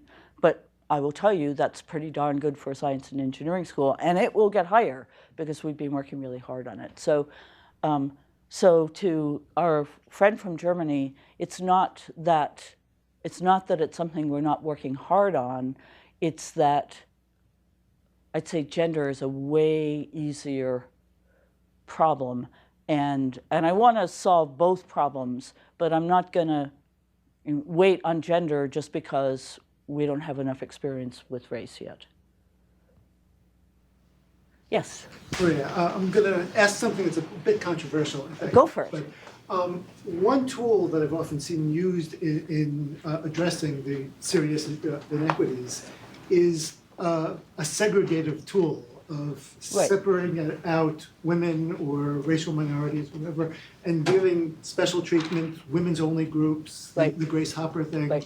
What CRA does and having a best female undergraduate and best male undergraduate. Right, I did that. It was very controversial with some people on the board. Well, I think it's sometimes counterproductive.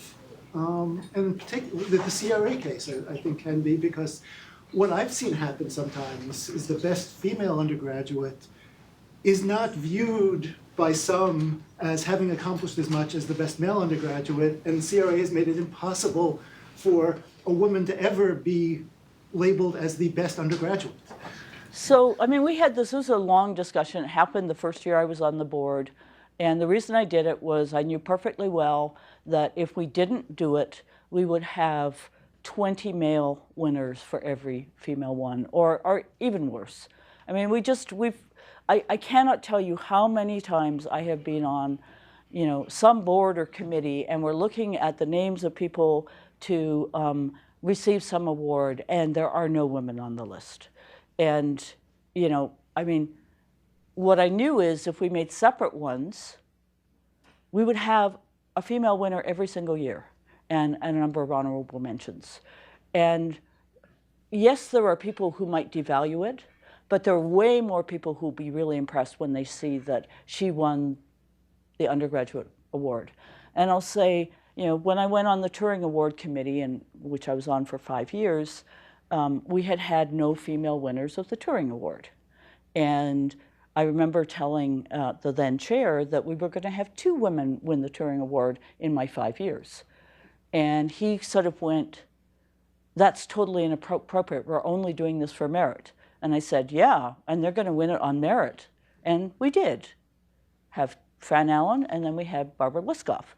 And, somebody has got to be there raising these issues. So the bit about segregation versus not segregation, you got to do both. I mean, you certainly have got to have lots of, so I'm thrilled at how many men we have here for these 2 talks today, because I truly think we will not solve the problem in any institution unless the men in the institution take diversity broadly conceived, and unless the white people in the institution and the Asian people in the institution take responsibility for diversity as much as the people of color and the women.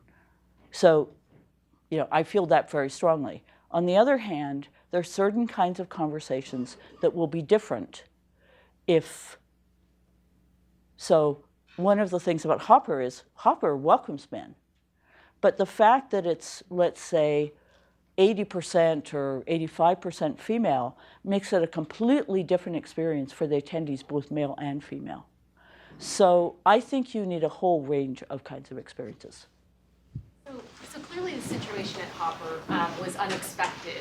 Can you share with us some of the positive outcomes as it relates to Microsoft or your interactions with the board as a result of that event or that situation with Satya?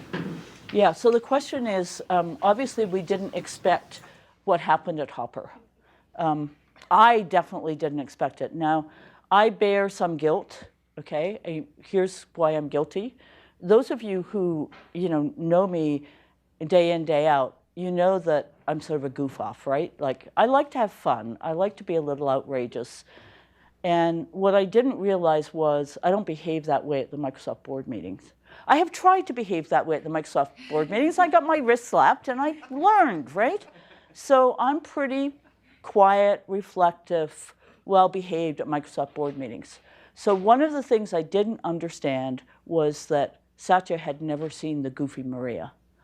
And so, and one of the reasons I know this is because he met with Jennifer Chase, who's one of my best friends, right after the interview. And the first thing he said to her is, "What was that? I've never seen Maria be like that."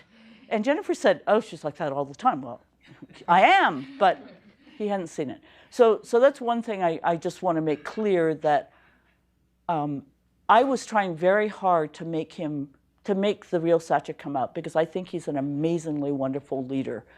And I think some of the things I was doing distracted him. And so when he gave the answer he gave, it was not the answer I was expecting, or I don't think it was also the answer he was expecting to give. So, what good things came out of it? Okay, number one, we have a leader who is the CEO of one of the most successful companies in the world that admitted publicly he made a mistake. That is so huge. It's really rare, okay? That's number one. Number two, he made a commitment that this would be a learning experience for him. And, you know, one of the things that, you know, I made a mistake on a panel that Jane and I were on at Harvard last week. Was it really last week? No, it was the week before. 2 weeks ago. And I felt completely comfortable saying, I made a mistake. That was something stupid. The stupid thing I said, just, you know, so you can know about the mistake, is I said, you know, if we fix the environment so it works for women, maybe it will also make it work for people of other races. And it is, to a certain extent, what we've been trying to do at MUD, though not the only thing we're doing at MUD in terms of other kinds of races. And a couple of other people, Jane and Kimberly Bryant, and immediately corrected me, said, "No, that's wrong." And I just went immediately, "You're right. I was totally wrong." And literally, Satya empowered me to do that, because he gave us all a role model that no matter how smart you are or how much you know, you will make mistakes and you can acknowledge them and learn from them. Okay, so that's a big one. I truly believe it has created an openness to talk about diversity at Microsoft that wasn't here before. And to challenge business practices and expectations that wasn't here before. And I think there are no silver bullets for culture. It's hard work, and it takes all of us working on it. But the other thing that's even more important than what's happening at Microsoft is it raised awareness in the tech industry about pay equity issues in a way that hadn't been raised before. Now, Microsoft, as I'm sure you all know, it monitors pay by level, both by gender and race, every year. And it's not a coincidence, my belief is, that women and men get paid by level essentially the same amount at Microsoft. And that their numbers for race are pretty darn good too. Because the fact that anything that you measure actually gets done. All right, so what we don't know is how fast men and women progress through levels. And I'm sure somebody knows it, but I don't know it.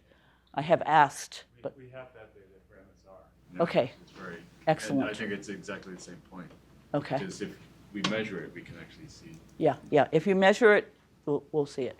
So, you know, the things I feel is we got a long way to go, but my goodness, we have momentum. We have energy. We have leadership. Nothing can stop an organization where people are really motivated to make changes. Yes, last question. Have you seen any positive externalities from all of the successes on gender at Harvey Mudd, where the boy genius narrative has been broken down, or some other aspect in which perhaps you actually have made inroads into other diversity challenges that have sort of kind of changed the culture of computer science in any way? Yeah. So, I mean, the short answer is yes. I mean, just the numbers for women in the leadership roles, that's unbelievable. I mean, it's just amazing. And nobody was working on it. So there have been a lot of, so the top student this year is Priya Danti, and the second student in terms of GPA is Stephen Ibanez, and who was one of the students who came from a crappy school who we thought wasn't going to do so well, and he has a GPA of 3.9, and maybe Priya's 3.92 or something like that. So, you know, we are seeing changes, and a lot of it is, you know, when you have a lot of people. So for instance, we have these two amazing African-American, actually one's African-Canadian to be honest, but Mo and Talithia in the math department. And they're both spectacular teachers and spectacular leaders, and everybody loves them. Well, how cool is that, in the sense that every single one of our students is seeing role models that don't look like your traditional mathematician. Now, Talithia is going to be a college president.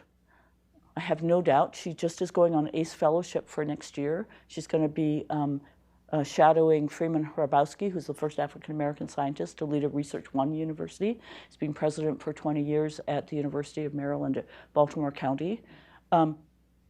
That's her path. I mean, I know that's what she's going to do. It probably means we won't keep her for all that long at Harvey Mudd, because I'm planning already what the right path for her is. Mo will probably be a department chair. He might be a dean of the faculty eventually at Mudd. He's extraordinary. I think the thing is that when you sort of unbottle it, and when you give everyone a right to challenge, to ask, to propose, you do see huge progress. And, you know, Mudd, we're not even quite 60 years old. And, you know, we're making big changes.